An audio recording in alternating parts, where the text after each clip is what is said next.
চোখের মতো সবকিছু আমার কাছে পরিষ্কার হয়ে গেল। বৌদির চোখের জল প্রমাণ করে দিয়েছে দাদার নিষ্ঠুরতায় তার সার স্বপ্ন সব ভেঙে চুরমার হয়ে গেছে। তাই তো আমি এখন কি করি? বৌদিকে আমি প্রথম দিন থেকে বলেছিলাম অনেক কান্না তোমার হৃদয়ে জমা হয়ে আছে।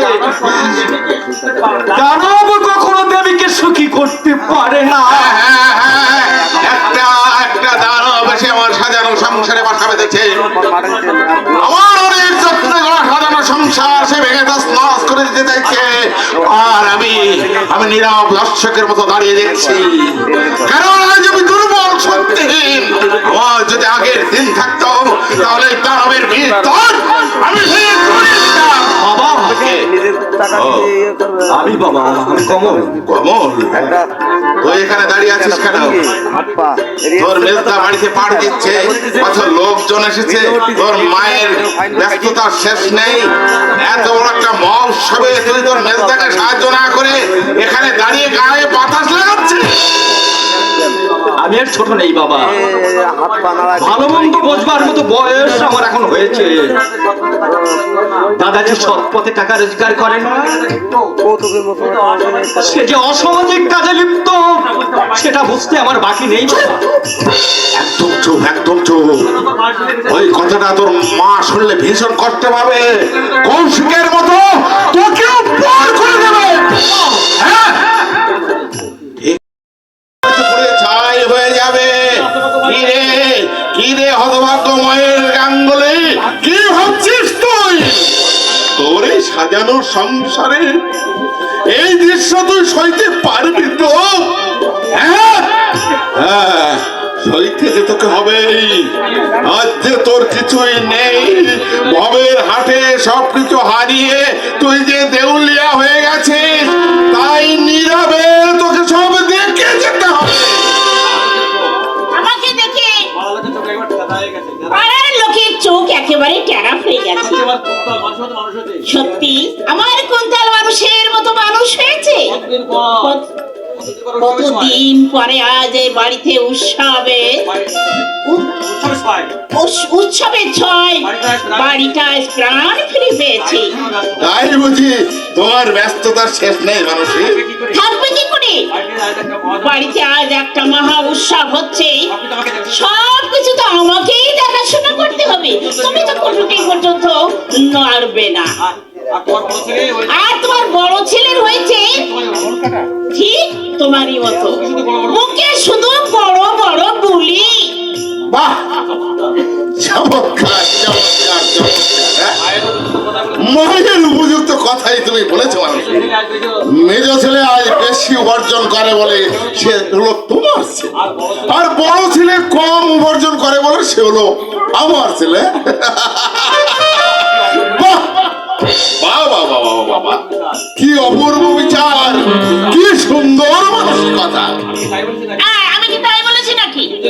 তুমি যদি এই কথার অন্য মানে করো তাহলে কোন কথার কোন মানে হয় সেটা তোমার চেয়ে আমি বেশি বুঝতে পারি মানুষই।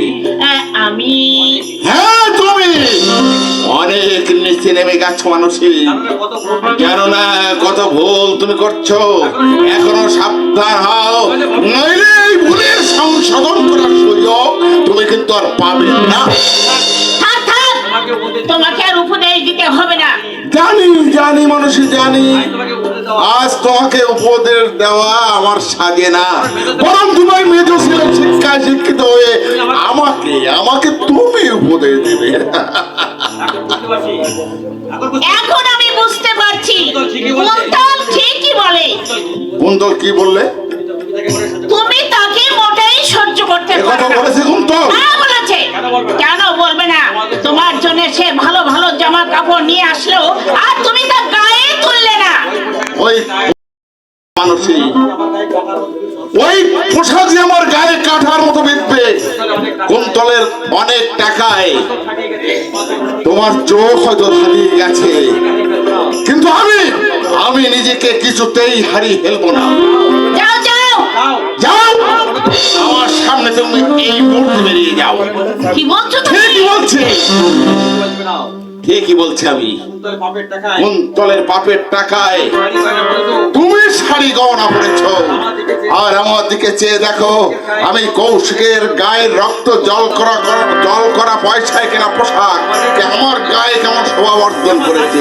এবার দারিদ্রের অহংকার, এর কাছে আর সবকিছু তুচ্ছ, অতি তুচ্ছ।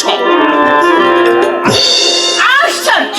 আরে পাগলে নিজের ভালো বোঝে, আর তুমি কিনা। দোহাই দোহাই মানুষই দোহাই, আমার ভালো তোমার সন্তান হয়ে থাক, আমি যে তার জন্মদাতা বাবা এটা তাকে ভুলে যেতে বলো, তাহলে আমি সুখী হব, খুব সুখী হব। তাই না? হ্যাঁ, আমার আদর্শের জন্য আমি সব কিছু ত্যাগ করতে পারি মানুষকে, কিন্তু সবকিছুর বিনিময়ে আমি আমার আদর্শকে ত্যাগ করব না। আমি খেতে না পারলে রাস্তায় দাঁড়িয়ে এই মানুষের কাছে ভিক্ষা করে খাবো, তবু কুন্তলের পাপের টাকায়। টাকায় কি পাপটা লেখা আছে নাকি? যার জন্য তুমি কুন্তলকে এত বড় শাস্তি দিচ্ছ? বুঝবে না মানুষই, বুঝবে না। আসলে এটাই যুগের ধর্ম। এ যুগের অনেক মা পাওয়া যাবে, কিন্তু ভগবতী দেবী কি পাওয়া যাবে না মানুষ? বিদ্যাসাগর, বুঝলে, বিদ্যাসাগর তার মাকে অলংকার দিতে চেয়েছিলেন, আর তার উত্তরে ভগবতী দেবী বলেছিলেন, বিদ্যান, চরিত্রবান, গুণবান সন্তানই হচ্ছে মায়ের উপযুক্ত অলংকার। এখন তুমি বলো মানুষে, তুমি বলো তোমার এই কুন্তলের মধ্যে এই তিনটা গুণের কোন গুণটা আছে? আমি অত সব বুঝি না। কুন্তল আমাকে সুখের মুখ দেখিয়েছে, এটাই আমার বড় কথা। এদেশে বিদ্যাসাগরের মতো মহান ব্যক্তি আর কিন্তু জন্ম নেবে না মানুষে। এ যুগের মায়ের আত্মসুখে মগ্ন হয়ে সন্তানের অর্থকেই তারা বড় করে দেখে। যে সন্তানের অর্থ বেশি তার প্রতি মায়ের একেবারে আদর, যত্ন, সবকিছু অনেক বেশি। আমি তবে ভালো মা না হলে ভালো সন্তান হয় না মানুষে। আজ যে সন্তানের জন্য তুমি গর্ববোধ করছো, সেই সন্তানে একদিন তোমার জীবনকে দুর্বিষহ করে তুলবে।